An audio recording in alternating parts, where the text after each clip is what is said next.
Her history and alarming connections are mostly unknown to the American people. Who is Huma Abedin? What do we know about Hillary Clinton's #1 aide and sidekick for 20 years? Hillary spoke at Huma's wedding saying, "If I had a second daughter, it would be Huma." This presidential election decides who gets to run the most powerful country on earth, so it is obviously very important to understand the facts about Huma Abedin, as she may very soon become Chief of Staff in the White House. I'll be simplifying an intricate web of people, organizations, and events that unraveled over many years. All of this information and more is available online for anyone who has access to Google.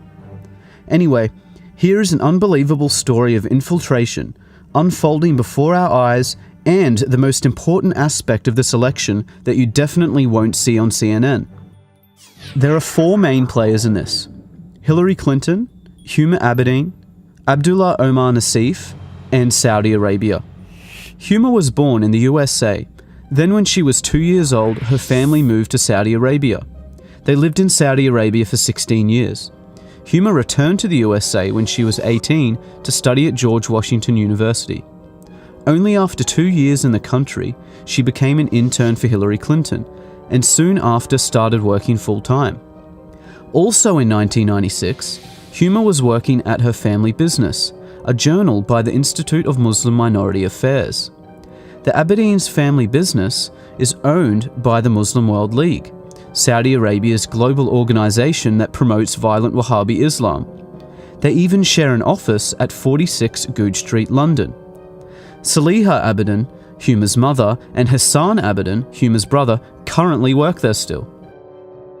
Abdullah Omar Nassif is one of the founders of the Muslim World League and served as vice president of the Saudi Kingdom Shura Council. He created Huma's family business along with her father. He also funded Al-Qaeda and Osama bin Laden, as did Saudi Arabia, for many years. His organization was declared guilty of funding Al-Qaeda terrorism by the USA State Department. During the Holy Land Foundation trial in 2001, the FBI discovered that the Muslim Brotherhood gave over $12 million to Hamas, the terrorist organization. They also found the secret 18-page plan for the Muslim Brotherhood, which explains that their work in America is a kind of grand jihad in eliminating and destroying Western civilization from within. This document is available online in full. One of the many listed organizations within the Muslim Brotherhood was the Muslim Students Association, which Huma was an executive board member on for 3 years. Only 2 years after Huma left, Anwar al-Awlaki, the Al-Qaeda member and preacher to 9/11 hijackers, became chaplain of the same Muslim Students Association that Huma was a part of. To make things worse, Huma's mother, Saliha Abedin, is a leading member of the Muslim Sisterhood, the women's division of the Muslim Brotherhood. All of these organizations share the same goal and tell us repeatedly in plain English. They want to destroy Western civilization and replace our laws with oppressive Sharia law like you see in Saudi Arabia. On 9/11, Abdullah Omar Nassif, Saudi Arabia, and Al-Qaeda tried to do just that. Where was Huma that day? The top funders of the 9/11 attacks created Huma's family business. Huma was officially working for the terrorists and Hillary Clinton the day those towers fell. Huma Abedin has never come forward with any information about her Saudi co-workers. Absolutely none of Huma's connections were mentioned by her during the investigations into 9/11. She has made no mention of her relationship to Abdullah Omar Nassif, the Muslim World League, Muslim Brotherhood, or her current status at her family business, which could be of unimaginable assistance to the FBI and the CIA. Huma's mother still works for the Muslim World League, yet Huma has made no effort to distance herself from her mother or her radical views.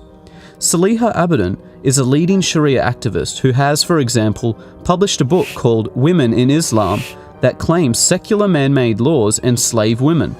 It supports female genital mutilation, the death penalty for leaving Islam, the legal subordination of women, and the participation of women in violent jihad. Hillary Clinton has flown to meet with Saliha Abedin many times. Huma says that her mother considers her to be a big deal and is proud of her. Huma's absolute silence on all questions regarding her extremist ties says far too much. How can someone with such close links to terrorism be allowed access to our top-secret information and have security clearances? Especially since it was found that Huma was accessing Hillary Clinton's emails and physical documents. The Clinton Foundation received over $25 million from Saudi Arabia, and they also funded 20% of her election campaign. Saudi Arabia's massive influence on the Clintons and Obama administration has not gone unnoticed.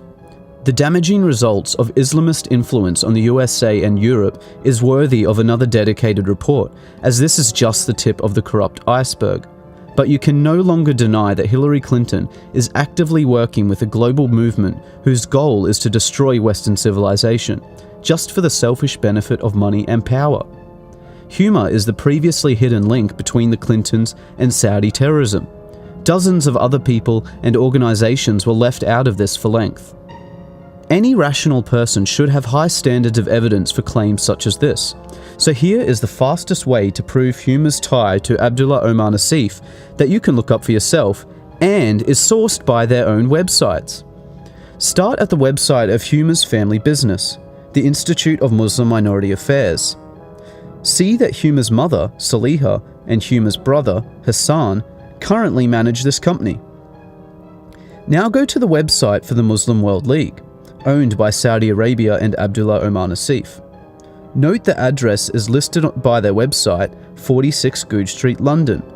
Now, back to Huma's family business. If you scroll down, you see that same address, 46 Goodge Street, London. Clearly anyone can prove in seconds that Huma's family business is owned by Saudi Arabian terrorists. Their own websites make no secret of this fact. There are no more excuses for Huma's silence. She has had years of opportunities to distance herself from terrorists and radical views, but would rather simply hide. The American people demand an explanation from Huma Abedin and Hillary Clinton before the election. One simple, straightforward question needs to be answered.